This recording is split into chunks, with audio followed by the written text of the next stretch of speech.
नमस्कार विद्यार्थियों, मैं रविंद्र सिंह, प्रवक्ता राजकीय पॉलिटेक्निक महाविद्यालय अजमेर। आज के इस लेक्चर में, वीडियो लेक्चर में, जिसमें हमारा विषय आज जो रहेगा वो विषय है पेपर मैन्युफैक्चरिंग। पेपर मैन्युफैक्चरिंग की जो प्रक्रिया है उसको हम आज इस वीडियो लेक्चर में समझने का प्रयास करेंगे। जैसा कि आपको स्क्रीन पे दिख रहा है, the paper can be manufactured either by hand or with the help of machines.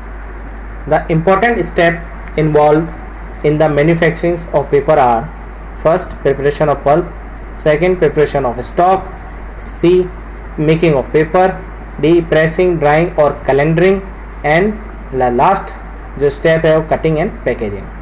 पहला जो है वो है प्रिपरेशन ऑफ पल्प, यानी पल्प की तैयारी कैसे की जाए। पल्प जो है वो बेसिक इसका मेन रॉ मटेरियल है जिससे पेपर तैयार होता है। The rag, linen and the cotton is stored, cut into the small pieces, boiled with caustic soda, beaten to a small pulp in the hollanders and bleached in lime chloride for preparing the stock. The wood from the trees may be converted into the fibrous pulp by any of the following method। जो हमें would say जो हमें मिलता है, क्या कहते हैं उसको, फाइब्रस पल्प बनाने के लिए हम दो मेथड का प्रयोग करते हैं। फॉलोइंग मेथड जो हैं वो इस प्रकार है: mechanical method and the chemical method. Mechanical method में क्या है? The pulp prepared by this method is called a mechanical wood pulp. The tree cut into the logs of uniform size which are then cleaned, softened with the steam and the ground on the revolving grinding stones. A uniform spray of water is injected on the grinding spot to avoid cracking, overheating of the grinding stones due to friction, and to convert fibers into pulp form. The pulp produced by this method contains fiber of very small size which do not make a strong paper। अब इस प्रक्रिया से जो हम pulp बना रहे हैं उसकी जो रेशो की साइज़ है वो बहुत छोटी होती है, इसलिए इसका कोई हम मजबूत पेपर नहीं बना सकते इस पल्प की सहायता से, मतलब स्ट्रॉन्ग पेपर नहीं बना सकते। Since the pulp contain all the resin, gum and the lignin contain in the wood, it soon change is colour. अब चूंकि ये लकड़ी का यूज़ हो रहा है, इसमें लकड़ी को हम स्मॉल पीस में काट कर एक यूनिफॉर्म स्प्रे वाटर इंजेक्ट करते हैं, एक जैसी पल्प का निर्माण कर रहे हैं, तो और उस लकड़ी के अंदर रेजिन भी हैं, गम भी है, लिग्निन, सब सारी चीज़ें इंक्लूड हैं, तो जिसकी वजह से क्या होता है कि उसका रंग चेंज होने लगता है। The paper manufactured from mechanical wood pulp has good absorbency, bulk and opacity, but it becomes yellow and brittle after some time। Mechanical wood pulp से जो हम कागज़ बना रहे हैं उसमें गुड एब्जॉर्बेंसी यानी अवशोषण क्षमता काफ़ी अच्छी होती है, बल्कि होता है और ओपेसिटी काफ़ी अच्छी होती है, लेकिन समय के साथ वो पीला पड़ता जाता है और ब्रिटल हो जाता है। ब्रिटल मतलब हाथ लगाएंगे हाथ में आ जाएगा, टूट जाएगा समय के साथ। It is mainly use for the manufacture of the news print and the cheap quality papers. अब इसका प्रयोग किस में किया जाता है? इसका प्रयोग हम करते हैं न्यूज़ प्रिंट बनाने में और बहुत ही सस्ते क्वालिटी पेपर बनाने के लिए। नेक्स्ट जो प्रोसेस है वो है chemical method. The pulp prepared by this method is called chemical wood pulp. The trees are cut into the small logs, छोटे छोटे पीसेस में पेड़ों को काटना, which are cleaned and convert it to smallest possible pieces. These pieces are then boiled with chemical to dissolve the lignin, gums and resin contained in it and to reduce it to the fibers. Caustic soda is used as a chemical for preparing pulp for making soft and bulky writing and printing papers। इस प्रक्रिया में caustic soda का हम chemical के रूप में प्रयोग करते हैं उसको सॉफ्ट बनाने के लिए और प्रिंटिंग और राइटिंग पेपर बनाने के लिए। कैल्शियम और magnesium bisulphate is use for preparing wood to be use as admixture in the manufacture of news print and low grade paper. Calcium और मैग्नीशियम बाइसल्फेट का यूज भी इस पल्प में किया जाता है as a admixture newsprint और low grade paper बनाने के लिए। Sodium sulphate is used for preparing pulp to be used for making strong and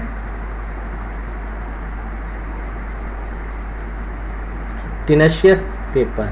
अब इसमें सोडियम सल्फेट का अगर हम यूज़ करते हैं तो उस प्रिपेयरिंग पल्प को बनाने के लिए सोडियम सल्फेट का यूज़ किया जाता है, तो उससे पेपर स्ट्रॉन्ग और टेनिशियस बनता है। इसके बाद जो अगला स्टेप है वो प्रिपरेशन ऑफ स्टॉक है।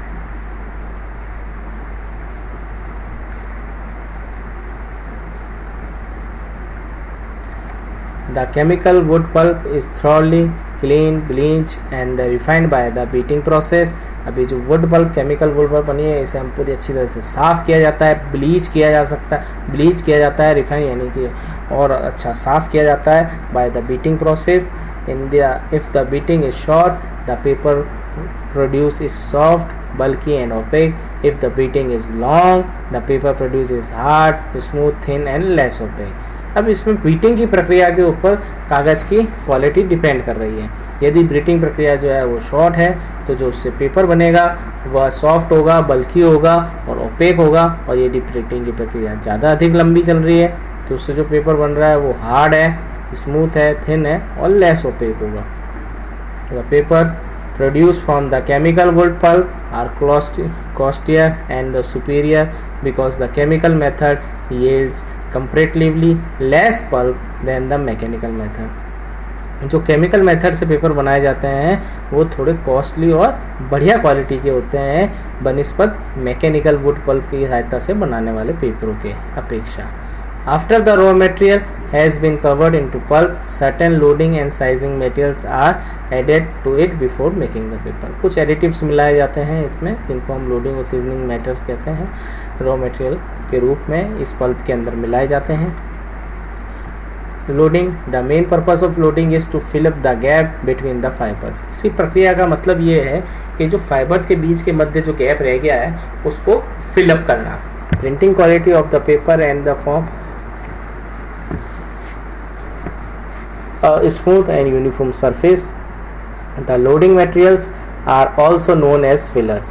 ये परीक्षा में पूछा जा सकता है फिलर्स से आप क्या समझते हैं। तो फिलर्स यानी कि लोडिंग मटेरियल्स जो कि फाइबर के मध्य के स्थान को पूरा करने के लिए काम में लिए जाते हैं। The commonly use loading materials are China clay. सबसे ज़्यादा जो यूज़ में लिया जाता है वो चाइना क्ले है। Calcium and barium sulphate, calcium carbonate and the titanium oxide, ये भी कुछ हैं केमिकल कंपाउंड्स जिनको हम एज ए फिलर यूज़ करते हैं। In addition to the above some days are also added to the pulp at this stage to achieve the desired color of the paper। The loading materials generally form 10% of the bulk and increase the opacity of the paper। अब इनकी मात्रा कितनी है? इनकी मात्रा सामान्यतः 10% of bulk, जो भी बल्क की वैल्यू है, जो बल्क की वैल्यू है बल्क रूप में, उसका 10% जो है वो हम इसके अंदर ये फिलर्स का प्रयोग करते हैं और ये इसकी ओपेसिटी को और बढ़ाते हैं। साइजनिंग, it is the most important ingredient used in the manufacture of the writing and printing papers। The paper produced without seasoning is nothing but a blotting paper, which is neither having a smooth surface nor it is ink and water resistance। साइजनिंग का मतलब है जो ingredients हम use कर रहे हैं writing printing paper में, the paper produce without sizing is nothing but blotting paper. जिसकी भी हमने साइजनिंग नहीं की वो पेपर और कुछ नहीं है, सीधा सीधा ब्लॉटिंग पेपर के समान होता है, जिसकी ना कोई स्मूथ सरफेस होती है और ना ही वो कोई इंक रेजिस्टेंस होता है, ना कोई वो वाटर रेजिस्टेंस होता है।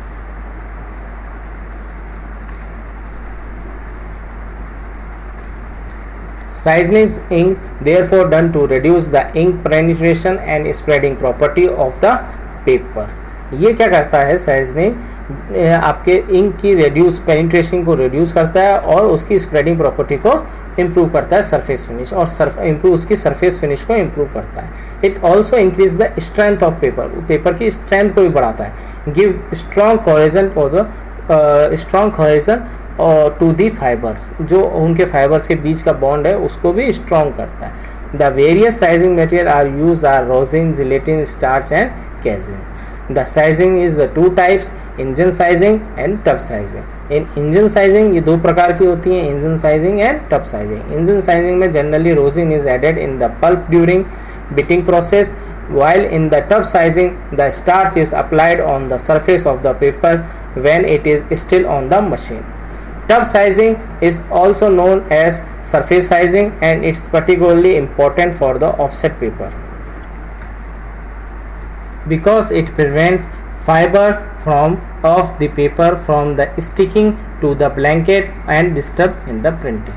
The making of paper, next step इसका making of paper. The pulp containing loading and sizing materials is mixed with 98-99% water in a big tank provided at the head of the paper making machine.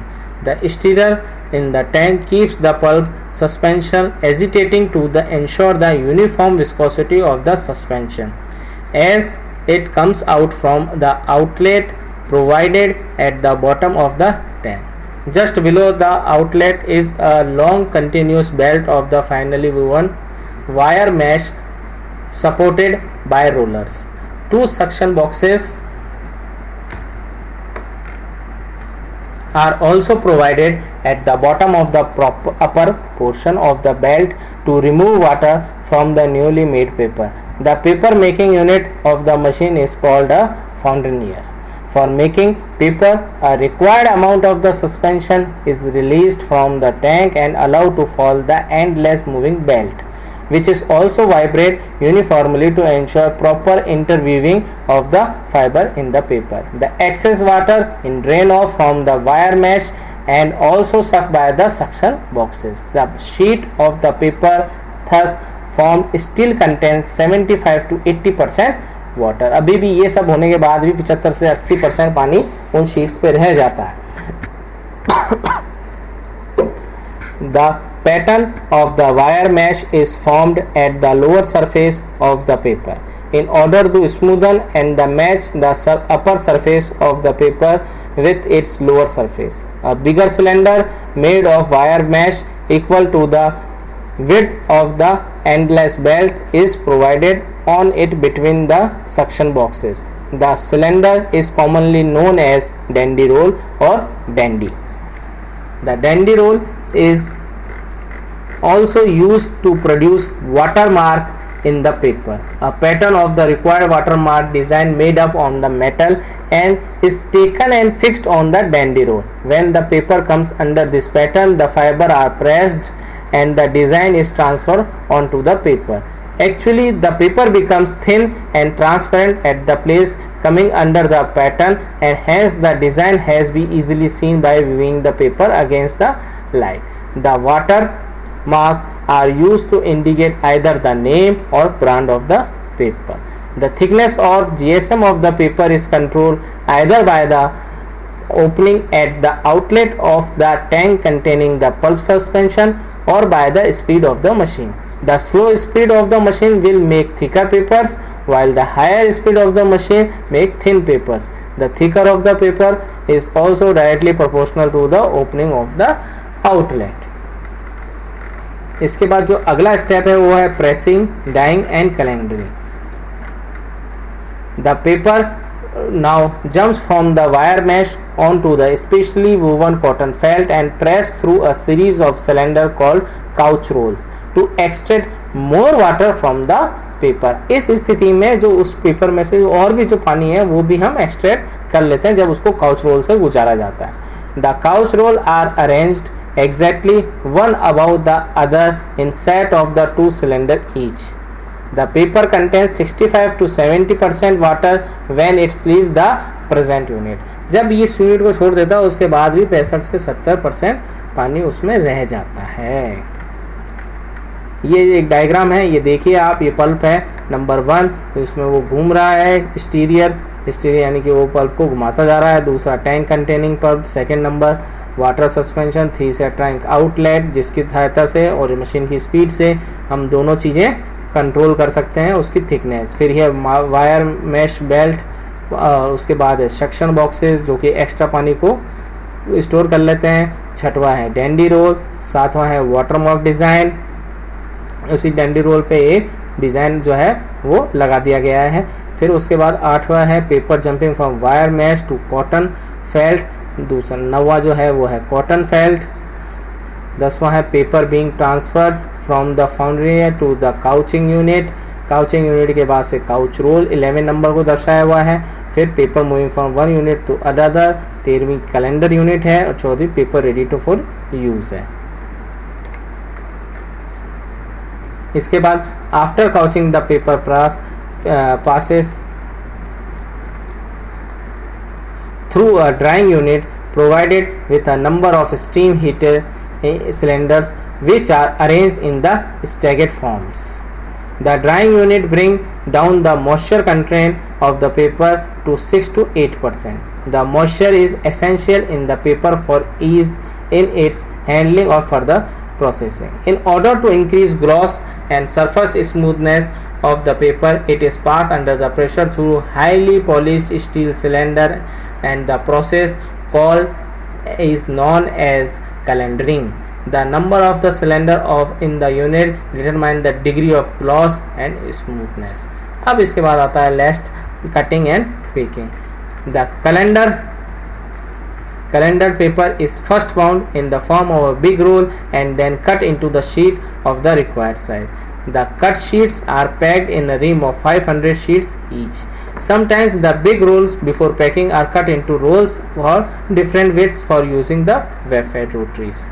तो इसमें दोनों चीज़ें हम कर सकते हैं। Last वाले प्रोसेस में हमारे पास आएगा वेब फॉर्म में ही, हम चाहें तो उसको लपेट कर वेब फॉर्म में कर सकते हैं या फिर उसकी कटिंग करके हम उसको शीट में बना सकते हैं और रिम में भी सप्लाई कर सकते हैं। रिम में 500 शीटें होती हैं जैसे कि हमें पता है। तो ये कुल मिला के 5 स्टेप हैं जिसके अंदर हमारा पेपर मैन्युफैक्चरिंग का प्रोसेस कंप्लीट होता है। उम्मीद है आपको ये चीज़ पसंद आया होगा, आपका वीडियो लेक्चर आपको अच्छी तरह समझ में आया होगा।